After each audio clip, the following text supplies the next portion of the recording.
You all right with that? Let me help you out. Oh, thank you so much. I haven't experienced that since New York. You okay? Yeah, fine. Thank you so much. Let me help you. Okay. I recognize you from my building. I just moved in. Oh. Yeah. Hi, I'm Bobby, by the way. Oh, hi, I'm Claire. Wait, you said you just moved here? Yeah.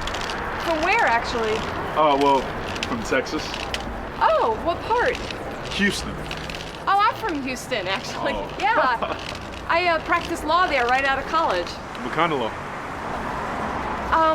Criminal. I was a prosecutor for the DA's office. Oh, wow. Did you ever win any big cases? Yeah, actually a few, but, I lost my eyesight, so I haven't practiced since. Yeah, I kind of noticed that. Yeah. Sorry to hear that. That's okay. What about you? What, brings you, to Los Angeles? I'm just here to take care of some family business. Oh. Let me get this door for you. Thank you so much. All right, here we go. Thank you. You have, impeccable manners.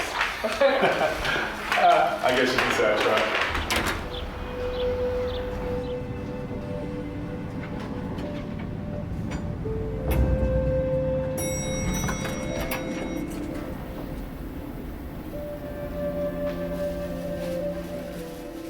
Thank you so much. Really, I really appreciate it. Hey, it was my pleasure. Anytime you need anything, just let me know. Okay, thanks.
seen anyone eat an apple with a butcher knife before. Claire, I'm not here to hurt you. Just relax and I'll take the tape off. I just want to talk. Now, if you scream, we'll have to take care of it, okay? Stop, Claire. Sit down.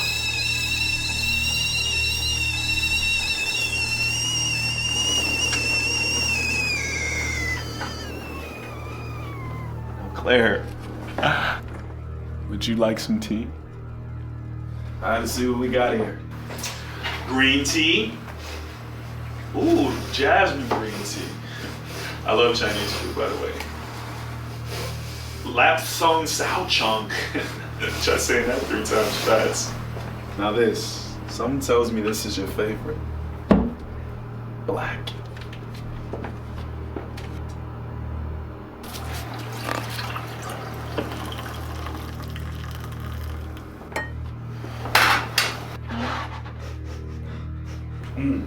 Now this is delicious. Now, are you sure you don't want any? Now, Claire, this will go smoothly if you cooperate and don't scream. Have you ever heard of a man named Daryl Wallace? Yeah, it's nice you remember him, since you convicted him of murder and rape of a minor nearly 20 years ago. There was no evidence linking him to the crime, yet you put him on death row, and I want to know why.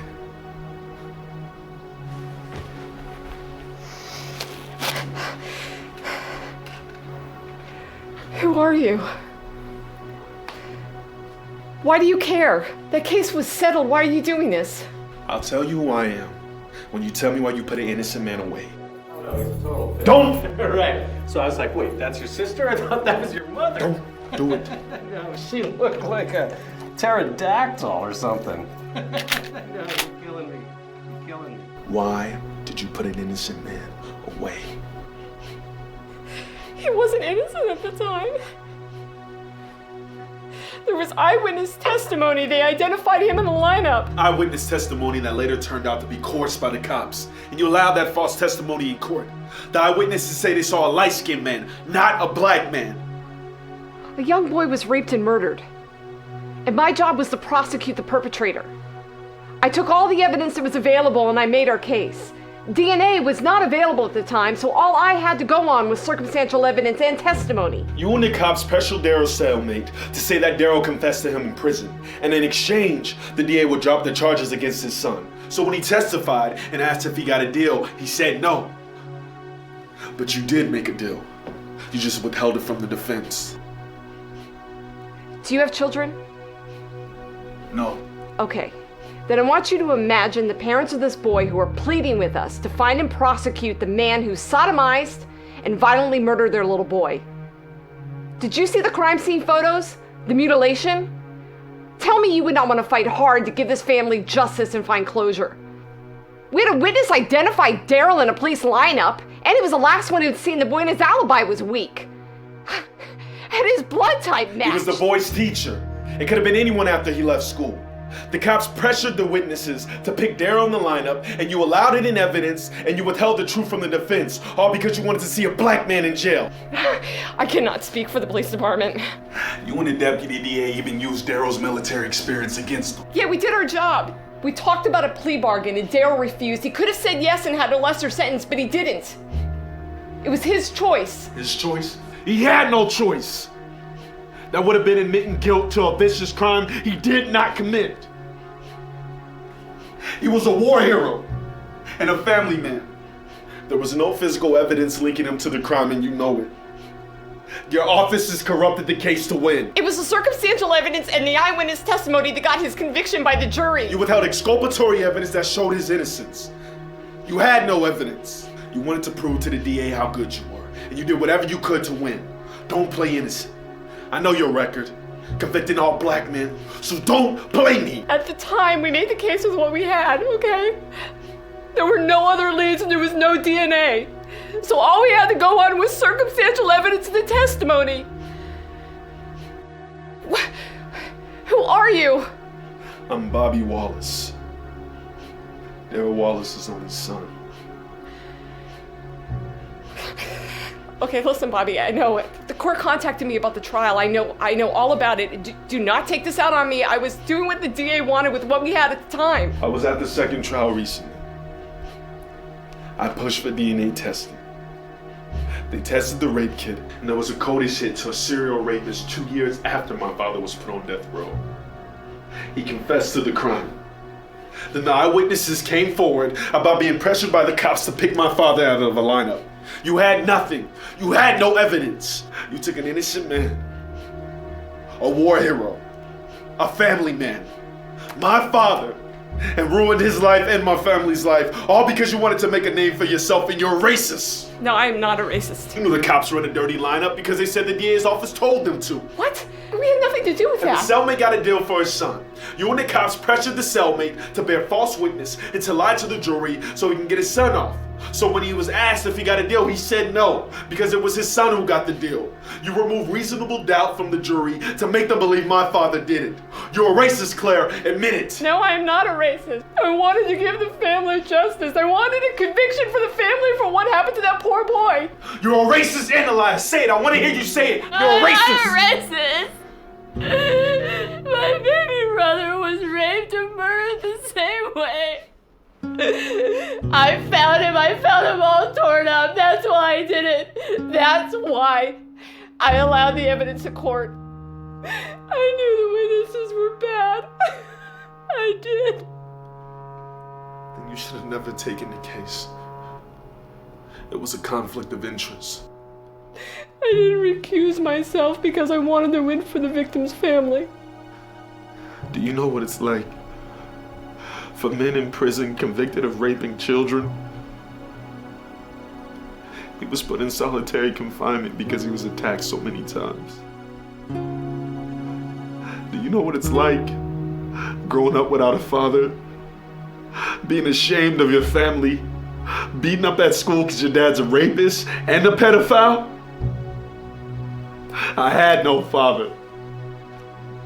My mother drank and drugged it away. I had no one. I am so sorry, Bobby. I really thought I was doing the right thing. We all thought we were doing the right thing. We just wanted justice and peace for that family. I am so sorry for what you and your family went through. I didn't know. I knew you stopped practicing. I just wanted you to admit it. I wanted an apology. And I wanted to know why. My dad was released to general population a few days after the CODIS hit came back, proving his innocence. He was beaten to death. And he died a guilty man. And I never got to know him. You won't hear from me again, Claire. I just wanted you to have the fear I gave you to make you realize you ruined generations of my family's life. You made a dirty deal, and I can get justice right now.